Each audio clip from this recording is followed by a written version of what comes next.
Excited to get this started and excited to see you, Dr. Swogger. How are you? Doing well. Thank you for having me today. Well, it's been really nice. We've done a lot of these now, and it's been nice to sit with some of the faculty and some who I don't get to see as often. And particularly, it's been nice for me. And you're someone who's gone was here for a while and left and came back, but essentially you're part of you're a homegrown part of the faculty here in terms of doing your training here. But all of our faculty, they come from various backgrounds from all over the world, a lot of incredible training, a lot of really impressive resumes in general.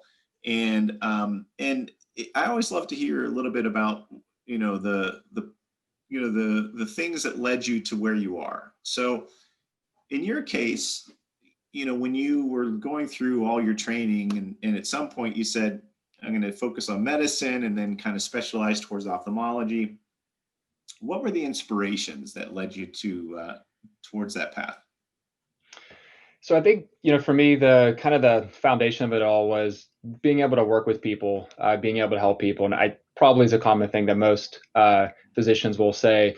But I think that started the framework of it, and looking at like my background. So looking at a science background, I was in engineering when I was in an undergraduate at Penn State, and also looking at physiology. So I had an underlying interest in the medical field for a long time. Kind of what got me truthfully to here was that combination of wanting to work with patients, the being able to shadow when I was in high school, when I was in college, seeing physicians and seeing the decision making and the complexities of it. And then having that true understanding of, with a science background, mathematics, and I think in ophthalmology played pretty well together. I first learned about optics when I was in physics in college. And so I knew as soon as I was in medical school that I wanted to do a rotation in ophthalmology. And that is something that has really kind of helped me just kind of get my feet off the ground, is understanding optics, because coming in, seeing patients every day, it does provide this underlying kind of basic fundamental understanding of a lot of what we do as a glaucoma specialist. At the same time, we're dealing a lot with testing, looking at visual fields, looking at OCTs, and just having being comfortable interpreting data, looking beyond the numbers, and looking at trends and trying to come up with the best patient strategy at the time. That's interesting. And we do have some other faculty who have that combination, that engineering, math and sciences, and then leading towards fields in ophthalmology. And you're right, particularly in the glaucoma, specialty, you're really dependent upon those images and understanding them. And I guess I'm assuming the math behind it, right? So Mm-hmm. do you feel that background has given you a better understanding of what tools you're using to really get underneath and understand what the patient's disease is and how it's progressing? I believe so, because looking back to glaucoma, decades and decades ago, before really we started using the OCT on a regular basis and doing, formal visual field analysis, a lot of it was drawing the optic nerve and looking for subtle changes, where the technology we have nowadays, looking at building in mathematical models in terms of predicting a patient, looking at their data today and, determining, are we really seeing true progression? Because as we're, in glaucoma, especially, we, right now in terms of our treatments, our goal is to stop the disease, to prevent progression. And having, I think, a general interest in understanding the numbers has really kind of, it's one thing, it really kind of excites me that we're moving in a good direction, that we're moving in a positive direction, that with using a combination of, we'll call it big data, and using our clinical mindset, we can have two factors working together to choose the best treatment for a patient. So that's, I imagine that may play a role in the other aspect of what you're doing for the department in terms of being the director of the electronic medical record. And are we using that electronic medical record more and more as a clinical and mathematical model to help our patients? Are you able to use it to see progression and predict maybe things down the road? Am I going too far as far as? No, you're on the right track. So we are, looking at the data that we do have, and looking, so all the, anytime we get raw data that we can use, and being that we are our imaging center, right now we have a huge focus on retina, and we still do, we do a lot of glaucoma imaging too. So with this data that we have, we can take it, and use it to kind of form a large database of information that can help us maybe uncover something that we're overlooking, or didn't think was quite as important as it was, to help us better understand a disease. And ultimately, the goal is to be able to, prevent, but if you can predict it earlier and you can see an earlier trend and can intervene sooner. And that's kind of where glaucoma has been going is, we're doing these minimally invasive procedures that are designed to help us when we start to see changes at an earlier stage, offer a patient a treatment that can, be better than just solely using drops or doing a laser procedure on the patient, but something that can have an additive effect to reduce their risk of, losing functional vision. And that's the, ultimately the concern with glaucoma is, for patients over the lifetime, as we are all living longer and longer, we are now dealing with a disease that can have the effect of your functional vision, and some of your freedom can be taken away. And with the information that we've got over the last decades, we're able to better understand the disease and better treat the disease. So I'd like to give people an insight into glaucoma a little bit, if you would, because I think it's really, I have a family member with glaucoma, so I'll share that. And I, it's a condition that is very complex, because it's not just related to the pressures in the eye, which is something we always are looking at and trying to control. But then you have patients where they still have glaucoma, right? And they still have vision loss, even though high pressures are not the issue. What are the variances there? And in understanding exactly even what glaucoma is. Yeah, that's, I think, one of the biggest things with glaucoma. And a lot of people still believe, well, my pressure is normal, how can I have glaucoma? There's a lot of patients who we considered, have their pressures within that normal range. There also pressures that even in the lower normal range. And it can be a difficult disease to treat. When the pressure is elevated, you can have a lot more options in terms of lowering that pressure lower.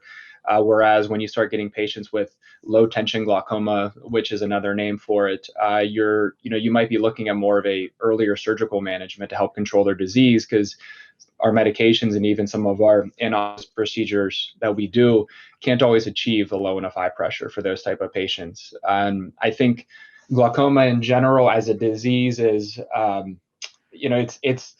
maybe we do a slight disservice in terms of kind of explaining the disease in total, because when you have high blood pressure, you have high blood pressure, but there's different forms of it. Just like glaucoma, you might have someone who has one, they're on one drop for the glaucoma and they're perfectly under control. And then there's patients who are on 3 medications, and we're talking about a surgery. And so the disease, we understand a lot about the disease. We understand the risk factors. High eye pressure is a risk factor, but it's definitely not the end all be all. Prior surgeries, traumas to the eye, all these will play into a patient's risk for developing glaucoma, and then potentially their course after, they do develop glaucoma. And so for me, the number one that when I'm with a patient is just education on why, one person develops glaucoma to a certain degree than another, and also understanding their type of glaucoma. And because the last thing I want someone to do is leave, my examination room and just not fully understand what they have, or why their friend has something that seems to be very easily controlled, and how come they're not on that side of the spectrum. So it's a very difficult disease, and it's a very wide spectrum disease. Well, thank you. I think that's helpful for a lot of people to understand that fully. Now, Penn State, and then I know you did your residency here at the University of Pittsburgh, fellowship at Ohio State, and so kind of came back to Pittsburgh. Mm-hmm. this obviously has been an attractive maybe place for you, but also has it been and obviously has had some draw professionally for you as well. What are the things that related to the department and in Pittsburgh in general that have made it a place where you wanted to establish the practice that you have? So when I did my training here from 2013 to 2016 and had, a training that prepared me very well for my next step when I became a fellow when I was at Ohio State University training and for glaucoma. And then when an opportunity came back or came up, I should say, in 2017 that I could return here, the working with the staff, the relationships I had built, and also just the fundamental goal of the residency that really enticed me to come back. And I think as a resident, you kind of go through these stages of, you're learning and then you start teaching, teaching your junior residents. And that is something I loved about medicine. And when I left, I had that itch to come back and be an educator. And I wanted to come back and, if I could provide the future ophthalmologists with, things that I had learned and to hopefully make them a, better trained ophthalmologist for the future. That was my number one goal. As soon as I finished up being a fellow, I wanted to come back and I wanted to teach. And then also, as you kind of touched upon, I've been around the Pittsburgh area, been around Pennsylvania. So I was born and raised in Beaver County. And then my wife is also from the South Hills. So we have strong Pittsburgh roots. So it was kind of the perfect combination of everything. An opportunity at a department that I was familiar with and I wanted to work with people. I still had my mentor working here when I came back. Still is here, but then also family too. It's nice to have a good support system wherever you are at. And Pittsburgh as a city is a very simple city. It's a fun city. There's a lot of things to do. So it was definitely kind of a win-win situation for me. I'm really, really happy that it worked out for you as well as for us.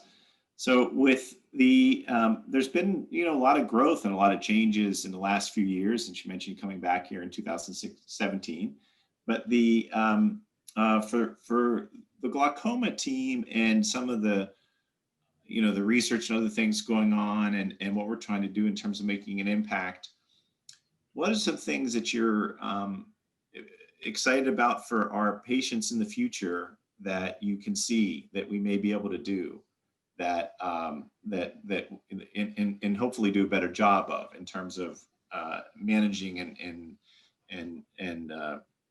solving the issues related to what they're dealing with glaucoma and vision loss?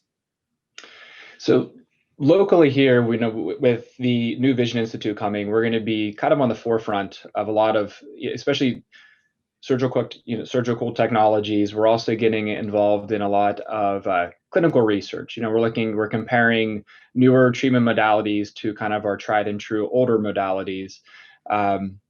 And I think glaucoma in general, if there's ever a time to be like an exciting time to be in glaucoma, now is the time. The FDA just recently approved our first injectable medication for patients. So that is something that's very exciting because right now it's been the standard, doing drops every day.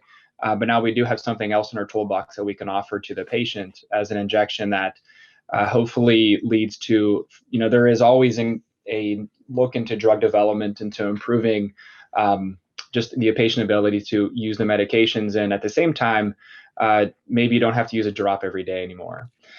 And when you look at surgeries, the way things have been going in glaucoma is less and less invasive. And with less and less invasive, we are getting, the visual results are being quicker. So patients don't always have these long periods where they're dealing with decreased vision, which could be their good eye at the same time. So as we're getting less invasive, we're having better outcomes.